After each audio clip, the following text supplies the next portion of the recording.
Hi everyone, I'm Laura Laws and I wanted to do a quick video about the ERA test. It's the Endometrial Receptivity Analysis test, and I am currently 17 weeks pregnant. It is January 2nd of 2018, and in 2017 my husband and I did 2 rounds of IVF.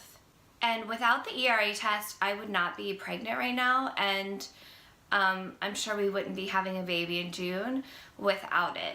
I just don't feel like there's a lot of information out there about it, and a lot of women don't know about it or aren't offered the test. I know I wasn't in our first round of IVF, and it's only like $600 or $800 to get it done. And with all the expense and time that we're spending doing IVF, why not add that extra assurance with the with this extra test.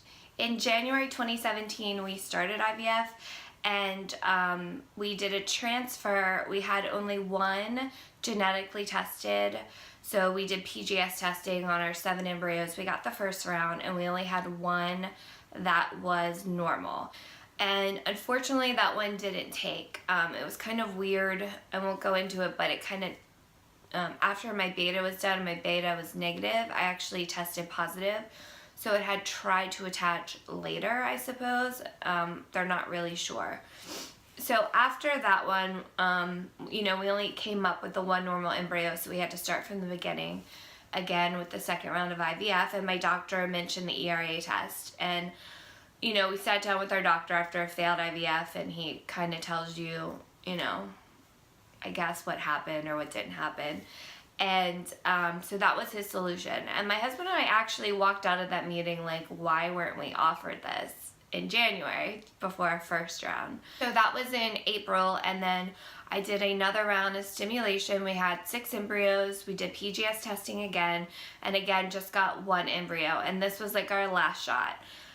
We weren't going to do another round. I was 40 at this point, and we just weren't going to do a 3rd round of IVF if this didn't work. So mid-July we found out we had 1 PGS normal embryo, and then I started the butt shots, that's what I called them, the estrogen and the progesterone and oil. And then on August 2nd and August 4th were my biopsies for the ERA test. So the ERA test studies your genetic material of when you are the most receptive for implantation. So I did some research, and some women felt it and some women didn't. And whenever I get a pap smear or anything testing like that, I am in a lot of pain, so I was nervous. So I asked for a Valium, and the prescription just said to take a half a Valium, and I took a half a Valium, and I felt it, and it was probably the worst pain ever. Not to scare you, because some people may not feel it, but it was a horrible experience. I was crying and squirming off the table. So you do the second biopsy just in case you're in that weird group of women, and I think it's very small. If you're a day later, it's 25% of women, which is a high amount, who are more receptive to implantation a day later than most women. And then there's even some they found that are 2 days later. So they'll do 2 biopsies, 2 days apart, to figure out when you're the most receptive based on your genetics, I suppose. So after my first biopsy, both the doctor and the nurse was like, take the full Valium and maybe take a shot or drink some mimosas. So that morning I took a full Valium and I drank 2 mimosas in a traveler cup to the doctors before the biopsy. And I was much more relaxed, and not only was I more relaxed, but just my anxiety driving to get the biopsy done, was lessened a lot between the mimosas and the Valium. After you do the biopsies, it takes about 2 to 3 weeks to get your results back, and I found out I was in that day later category of women who are receptive to implantation 24 hours later than most women. And I guess the way they do that is once you start your progesterone and oil shots. So typically most women, and that's what they timed out for my first transfer, was 108 hours of progesterone. So what they were going to do on my second transfer is 144 hours of progesterone. So that is a day later, and then the implantation window is 18 hours, which is so insane. It's a wonder anyone ever gets pregnant. But so they did the 108 hours plus the 24, and then they I guess they put a little buffer in there of 12 hours as well. So in my second transfer, instead of 108 hours of progesterone, we would be doing 144 hours. And obviously it worked, which we are so happy about. But one of the really interesting stats was, so the doctor told me that the ERA test is new and the data isn't well tested. But based on the data that they had, which is all early data, so with a PGS tested embryo being transferred, your chances of delivery is 65%.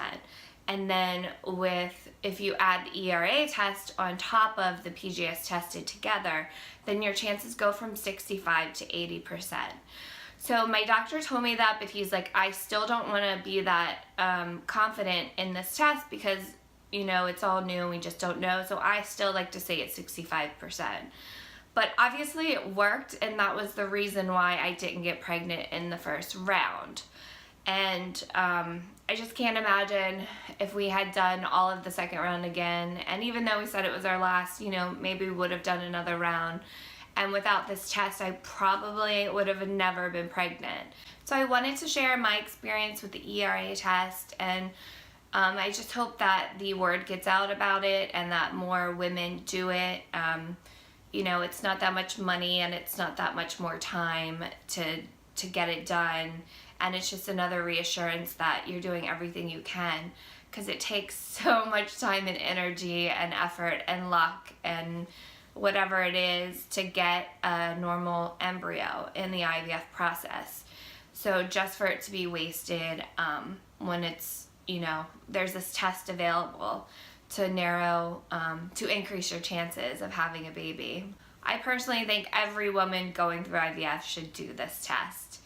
Again, it's the reason I'm pregnant right now. So thank you so much for watching, and I'll put a link below to the company that does the ERA test, but I'm sure if you just Google it, it will come up. So that's all the information I have on the ERA. I did do a video diary throughout my IVF process. So the rest of the video is just some of the video I took while I was going through the biopsy and kind of how I was feeling. Good luck to everyone about to start the IVF process, and I wish you the best luck and success. Whew, it's a rough one. So I've been crying. I went in and had the biopsy for the ERA, the Endometrial Receptivity Analysis. So this morning, half hour before I took it, and I was just feeling like a little chill and like feel like the tingly happy receptors like pinging away, but like I was fine. Maybe it like cut some anxiety down, but I was hoping to be like out of it, and I was not. So cut to the procedure. Speculum goes in, they put I think iodine in there, and then they go in, and the good thing is it's like 7 or 8 seconds, but I was screaming and crying, just tears streaming down my face. It was awful, and I can't believe I have to do it again on Friday. Oh, I'm so nervous. I mean, but the good thing is it's like once it's over, it's completely over. Like, I'm not even that crampy. It doesn't even hurt. It could be the volume. It doesn't really hurt that bad. So I guess just like my advice is to get Valium and take a whole pill and maybe take a traveler wine with you or vodka. I think it takes 2 to 3 weeks to get the results back, which, I mean, I'm not nervous about that. It's just tells you to do the transfer one day, and if it's not that day, then it'll just be the next. So it's not like any big deal. And then I think the beginning of September, I start the injections again, and then transfer the end of September. Glad it's over. Try to keep it out of my mind that Friday is coming, and same thing. And just remember, like, it's 8 seconds of pain. doctor and the nurse said take a Valium and wash it down with mimosa, baby Bloody Mary. I'm not sure if they said a mimosa or some mimosas, but I feel like 2 mimosas is equal to 1 Bloody Mary. So I took 1 Valium this morning, and I had probably half a bottle, which is like 2 champagnes. It was a lot easier. I feel like the full pill of Valium really like took away the anxiety. I wish I could have it every day. It wasn't that bad. Like, it was not as bad as last time, because I knew it was just gonna be like 8 seconds and it would be over. So got through it, came home and took a 2-hour nap. So that's it. So I just have to call the doctor. No more meds right now. I call the doctor when I get my period, and then he said I'm on estrogen, which I think is the patches, for 2 weeks. And then we start the meds, and we should find out in like 2 weeks how much. He said it will help to, I don't know, what did he say? I mean, I was on mimosas and Valium. He said it would help. This test will also help with how much, I think, progesterone to give me for the transfer. So he said 2nd or 3rd week of September. See that? Cheapy Amazon, there's a very faint line.